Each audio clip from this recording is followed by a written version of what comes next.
Hello everyone and welcome back to my Bold and Beautiful 29 YouTube channel. I hope you guys are having a wonderful day. Before we start, please hit the subscribe button and give this video a thumbs up.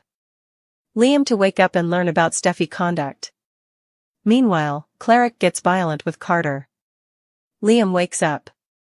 Liam ended up having bleeding on the brain and exigency surgery. After the exigency surgery, Grace advised Steffy that Liam could have brain damage. Now that Liam has woken up, his first words and movements will give the croaker and suggestion of how he's faring. Liam must have important brain damage because he recognizes Steffy and is thankful that she's been there all this time. Liam will be eternally thankful for Steffy, especially after learning he's only alive because of her quick thinking. It just seems like the cleaner is setting effects up for a broom reunion. Of course, the same thing was allowed when Steffy woke up from her coma and allowed. She was still married to Liam. So, perhaps the cleaner will surprise us. At Forrester Creations, Deacon will continue defying Carter. Deacon promised Hope that he'd take care of Carter and the Forresters. Cleric clearly meant it, as many moments laterally, he showed up in Carter's office. Cleric to blast the susurrus for breaking Hope's heart.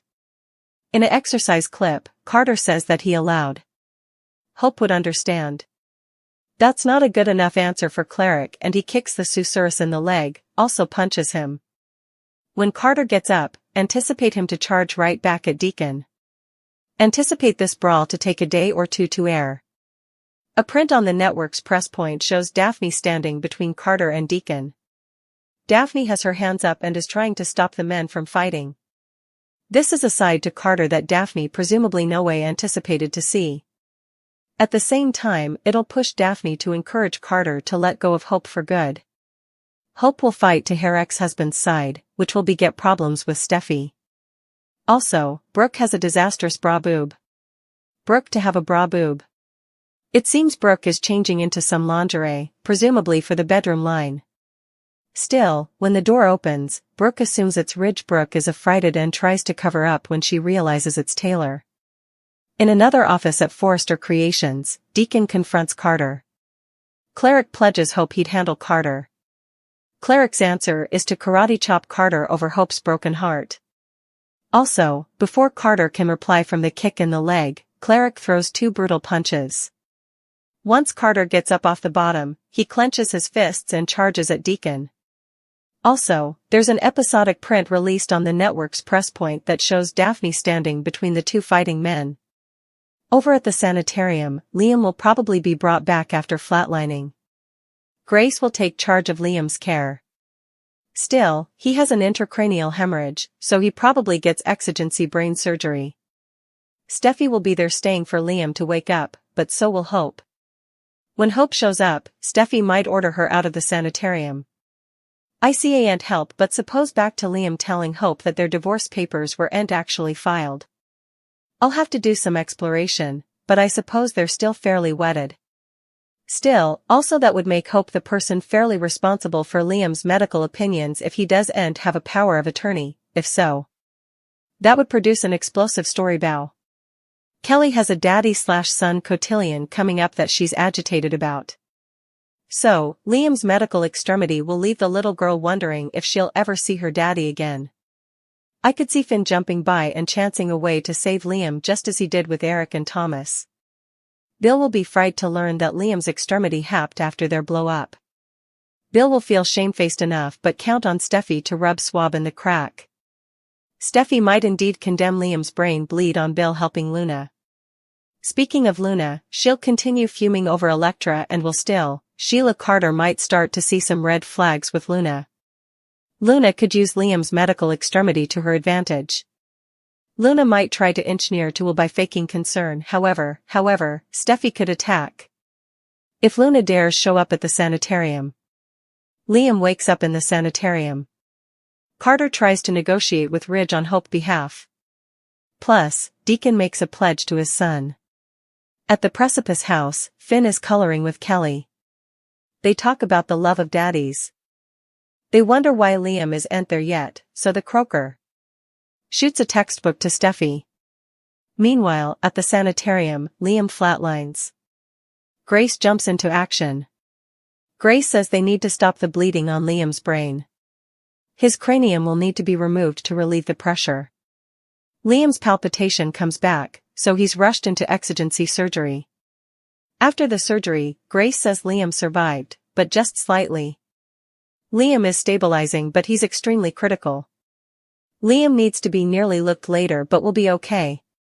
Still, he could need a more complicated surgery if the bleeding continues. Only time will tell if Liam has brain damage. The croaker credits Steffy for saving Liam's life. He'd be dead right now if it weren't for her. Steffy begs him to wake up and reminds him of his children. Steffy cries as she flashes back to their most memorable moments together. Liam starts to wake up as Steffy holds his hand. At Forrester Creations, Ridge and Brooke debate about Hope's expulsion.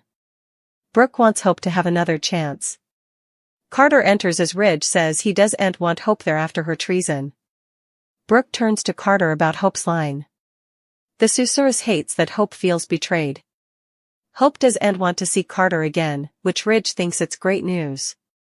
As Brooke defends her son, Ridge tells her to knock it off. At Il Giardino, Deacon promises Hope he'll also stand up for her. Deacon thinks the Forresters squinched Hope over, but Carter's treason must really hurt.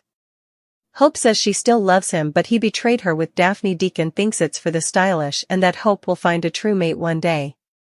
Until also, Hope has her daddy-o. Cleric pledges Hope that Carter and the Forresters won't get down with this. After Cleric leaves, Hope thinks about how safe Carter made her feel. Meanwhile, at Forrester Creations, Cleric corners Carter in an office. Hope return to Forrester Creations has been suggested at. It seems that Steffy is on the verge of succumbing and permitting Hope to return the company. Given Noelle's professional outfit and the liability that she was rephotographing a show scene with the others, there are strong suggestions that she might be making a return to the Forrester family. Still, it seems that Hope may need to set aside her pride and extend in reason to Steffy before that can be. Steffy has been relatively firm about wanting Hope out, but significant developments in the forthcoming weeks could potentially alter her perspective. Carter refused to walk out with Hope after he got his job back. Despite Carter's turn down to walk out in support of Hope, he tried to convert her that he could still be her advocate. He maintained that formerly Steffy calmed down, he could work on changing her perspective regarding Hope for the future. With Carter's sweats and the possibility of in reason from Hope, there's a chance Steffy might review and make room for Hope. Also, Brooke could ultimately support Hope in her conversations with Ridge, which is worth considering. Carter refocused out that Hope for the future was gaining instigation before its abrupt halt, making it logical to revive it from a business perspective.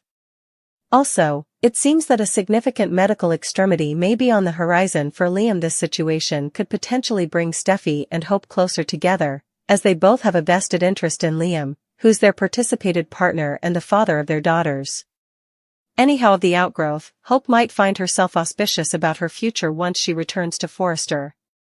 Whether she regains her former line or embarks on a new design, Steffy might be open to accepting her presence. Luna going free continues to produce no end. Steffy puts her bottom down with Finn, Liam blasts Bill for his conduct, and Elektra issues a serious warning to Luna, but will she push her too far? Steffy was affrighted to learn that Luna, the youthful woman who boggled two men and locked her in a pen, intending for her to be the third victim, was Finn's son. Now that she's walking free, Steffy doesn't feel safe and warns her hubby he needs to help cover his family. Luna can't be anywhere near us or our children, she declares. But with Finn eager to get to know the son he didn't get a chance to raise, will he be suitable to agree to that? As shocking as it was for everyone to learn that Bill had allowed Luna to stay at his home under house arrest rather than sagging in captivity, it was indeed worse when Bill used his influence to get Luna out on parole. Liam had noticed his father acting strangely lately, but he'd no idea that this was the reason why. "You effectively unleashed a maniac," he angrily informs Bill. One of the first effects Luna did formerly she was free was to go after Will, the newest object of her affection. Naturally, his gal, Elektra, isn't too happy about that. I'm advising you to no way come near Will or me again, she threatens, emphasizing her point by giving Luna's shoulder a little push to push her down from her. Luna stumbles down and also turns back to light at Elektra, and if aesthetics could kill, she'd be back in jail for a veritably long time. Elektra is playing with fire then.